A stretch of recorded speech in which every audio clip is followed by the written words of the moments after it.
Chateaubriand, Balzac, Proust, des classiques de la littérature et parfois des cauchemars pour les élèves. Je lis pas moi. Non, je lis jamais. Pourquoi? Parce que ça m'ennuie. Collège, lycée, les adolescents sont de moins en moins nombreux avec un livre à la main. Alors quelles sont les méthodes pour les motiver à lire? Comment certains professeurs tentent de leur redonner l'amour de la littérature? Dans cette classe, pas de prof de français cet après-midi. C'est une romancière qui la remplace, Elisa Chua-du-Sapin. Il faut qu'on peaufine les textes pour la publication. Elle vient ici toutes les semaines. Pendant 3 mois, ces jeunes de 13 ans prennent le stylo et vont écrire leur propre livre. C'était un mardi après-midi, il faisait chaud et Quentin et moi étions dehors. Sur la route, nous montions voir ma famille dans un petit village en campagne. Et pour la majorité de ces quatrièmes, lire n'est pas vraiment un plaisir. D'habitude, c'est plutôt une contrainte. Ça m'est arrivé de lire des romans, mais juste parce qu'on était obligé au collège, sinon je lis pas trop.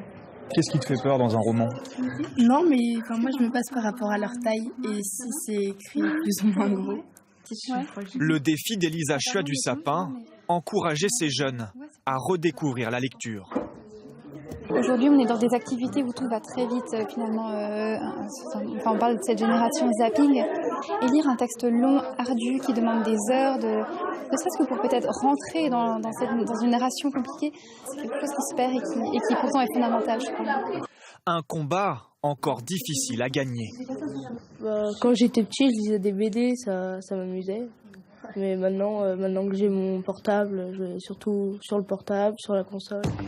Une génération hyper connectée. Pour les jeunes, la lecture n'est que le 7e loisir préféré, notamment derrière les vidéos, la musique ou Internet. Alors cette professeure de français s'est mise à la place de ses élèves. Sarah Soquet a créé une application littéraire pour tablettes et smartphones. Tous les jours, un nouvel auteur se retrouve sur les écrans. Et chaque jour, vous recevez un texte avec un titre, il est classé par genre, vous avez la mention de l'auteur, vous avez une biographie de l'auteur. L'idée, c'est de donner envie et surtout de montrer que la littérature classique n'est pas intimidante. Par exemple, on m'a souvent dit « Oh, Proust, je suis incapable de lire Proust ».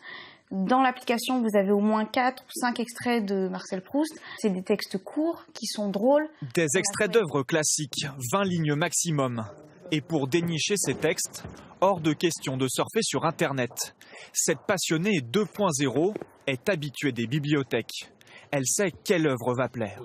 Le dernier, c'est Les Trois Mousquetaires, qui est un classique accessible, universel. C'est vrai que ça fonctionne très bien.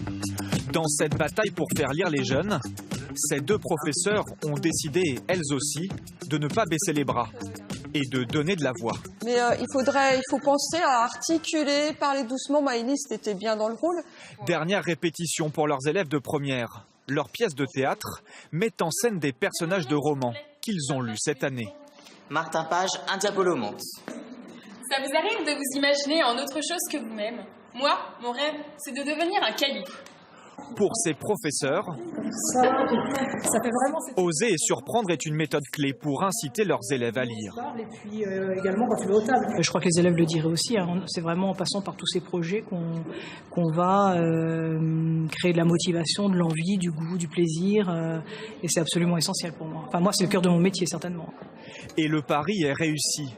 À quelques jours du bac de français, ces lycéens ont désormais le plaisir et la curiosité de lire. Le fait d'approcher la littérature, mais différemment, par exemple, là, on fait des mises en scène et tout ça. Je trouve que c'est... déjà, on joue le personnage et puis on se met vraiment dans l'histoire du livre, on l'interprète d'une différente façon. Du coup, je pense que c'est intéressant, ça donne envie d'aller voir plus loin. Même si les jeunes passent de moins en moins de temps avec un livre, ils sont loin de tourner la page de la littérature. Les 3/4 d'entre eux déclarent toujours aimer lire.